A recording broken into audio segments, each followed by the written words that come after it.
Good morning. I'm Chloe Cole, and I am a detransitioner who transitioned medically as a 13-year-old girl. Today is special because it marks the one-year anniversary of me speaking out on my experience of enduring the worst medical scandal in American history. Or it would have been if the Louisiana Health and Welfare Committee let me speak when I was here. You didn't allow me to testify last year. It begs the question, what is so scary about a detransitioner? Is it the fact that we lend proof to the idea that so-called gender-affirming care is a complete scam? Is it because it makes it harder to ignore institutionally backed medical abuse carried out on children? Can you no longer turn a blind eye to it in favor of the medical lobbyists that stand between you and your moral compass? I exist. I will speak despite your best efforts. Doctors medicalized me starting puberty blockers and testosterone at 13 years old. I didn't know what things like cervixes or ovulation were, or how the full menstrual cycle worked yet, but I was cleared by adults who had a full understanding of such things to make a decision that would affect my fertility, the onward development of my sexual organs, and the complex processes unique to me as a woman. I was given a double mastectomy, and my breasts, an important part of my sexuality and future motherhood, were removed in the name of political ideology at only 15 years old.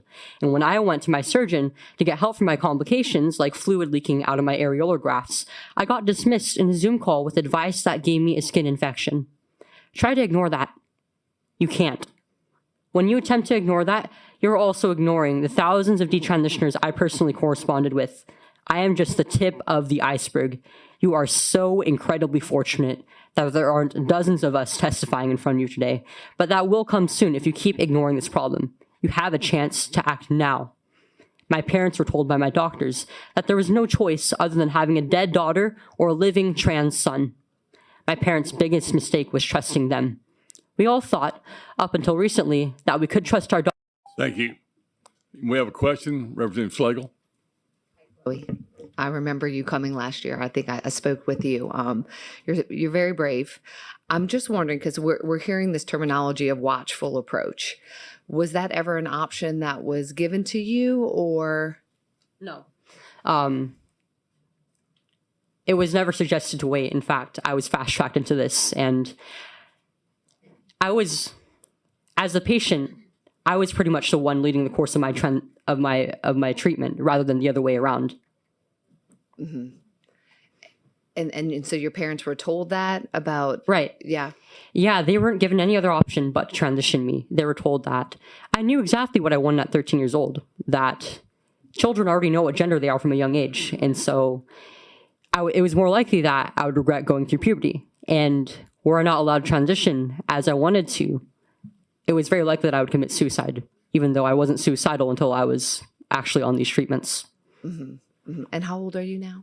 I'm 18. You're 18. Okay, and how, do you still experience gender dysphoria, or? I do. You do? But it's gotten better as I've just lived in my body and accepted things as they are. Mm-hmm. Do you receive counseling? Not currently. Okay. Okay. Well, thank you so much for coming. I know you came a long way. Thank you, Representative. Next. My name is Prisha Mosley. I was 15 years old when trans-identified adults found me online and convinced me that I had been born in the wrong body.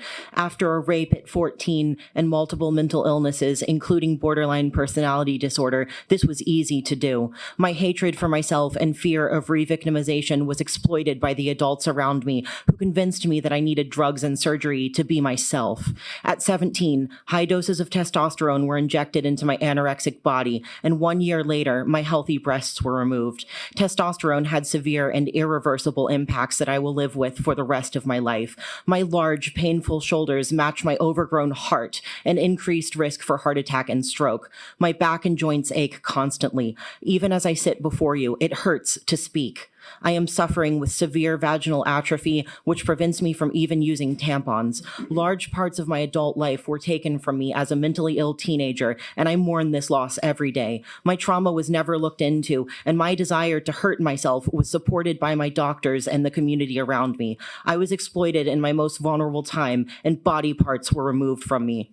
2 weeks before I was written my letter of recommendation for breast removal, I was in the mental hospital for another suicide attempt. My My letter said that I was stable. My surgeon didn't care about the scars and fresh wounds all over my body when he looked at them when he made me take off my shirt. He was ready to cut me up more.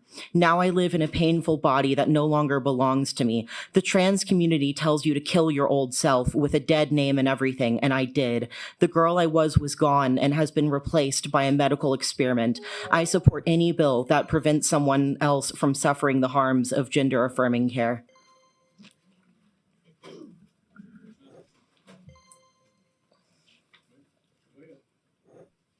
Go ahead. We have no questions. My name is Senator Angela Hill. I represent the 40th District in Mississippi, and I've worked several years on consensus and education on passing the REAP Act, the Restricted Experimental Adolescent Procedures Act that was recently passed in Mississippi's legislative session. What I want to do is focus on things that have not been spoken on. The medical associations typically are in agreement in the United States that these procedures are necessary and they're safe and they're okay.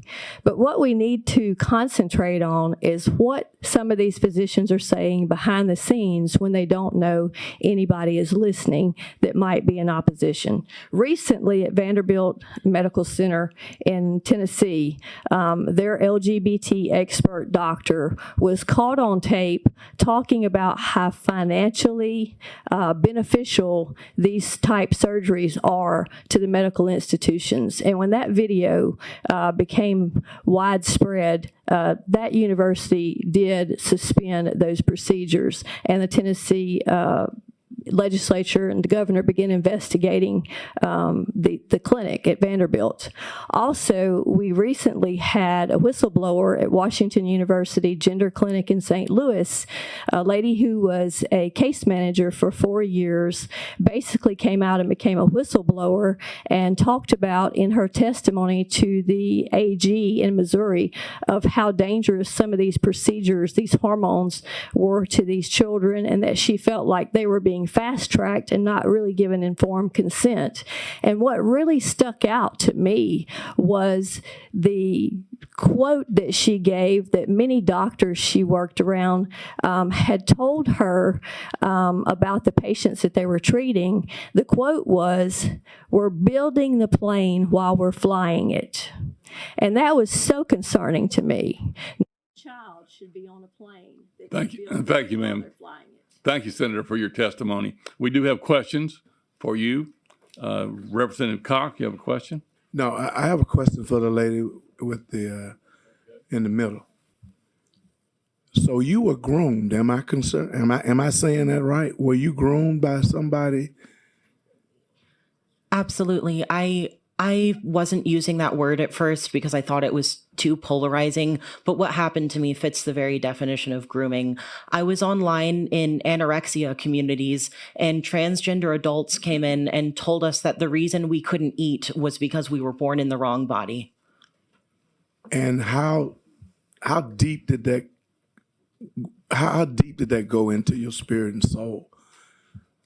I mean, if you can answer that. I mean, I believed the adults around me, and they would use random things as evidence that I was a boy. So for example, I was posting about my struggles with my eating disorder online, and I was so underweight that I started growing hair all over my body to regulate my body temperature, and adults told me that this was a sign that my body was fighting to be a boy. Yeah, sort of like when I was growing up, the fastest girl could climb the biggest tree, and they said she was a tomboy. Well, she's got 8 kids now and living well. Thank you, Mr. Chairman. Thank you, Representative Schlegel. For the young lady, I'm sorry, what is your name again? It's Prisha. Prisha. The counselor side is definitely coming out in me hearing your story. I just wanted to acknowledge it. I mean, you have obviously experienced so much trauma, and just we are all listening to your story. And so thank you so much for coming today. Thank you.